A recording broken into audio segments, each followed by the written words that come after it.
Mitt hlutverk að aðstoða einstaklinga sem hafa þurft að fara í gegnum starfsendurhæfingu af ýmsum ástæðum inn á vinnumarkaðinn aftur. Á opnum vinnumarkaði í dag á fólk með skerta sjálfsmynd og sjálfstraust skert minni möguleika en aðrir.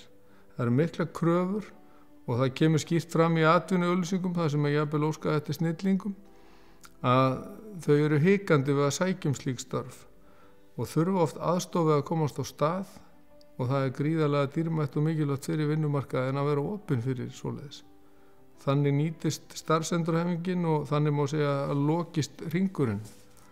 Það er gríðarlega mikilvægt að styðja fólk aftur út á vinnumarkaðin. Langtíma atvinnuleysi leiðir af sér geðraskanir og hefur í för með sér almenna vanlíðan hjá fólki og einstaklingar sem hafa glímt í langtíma atvinnuleysi þekkja þetta mjög vel. Þeir þurfa starfsendurhæfingu til að byggja sig upp, til að vera virkir þáttakendur aftur.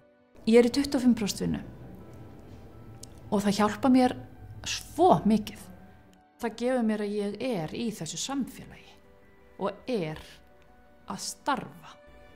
Það gerir þetta helling fyrir sjálfsmyndina að mér bara að vera farin að vinna svona. Veist, og auðvitað finn ég fyrir því að mig langar að vinna og ég vil gefa einhvað að mér. Það finnst mér mjög gefandi að vita það að það er vinna og ég er ekki alveg bara baggi á þjóðfélaginu.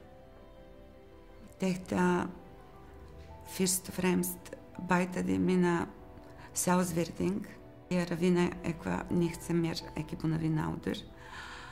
Og þetta er bara gleði sálina að þú getur.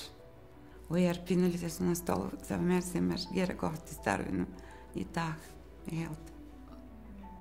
Það verður ekki mælt í peningum sá ávinningur sem felst fyrir einstaklingin sjálfan, en það eru til tölur sem sýna það bæði hjá Tryggingastofnun og í kerfinu hversu mikil verðmæti raunverulega liggja þarna á bakvið.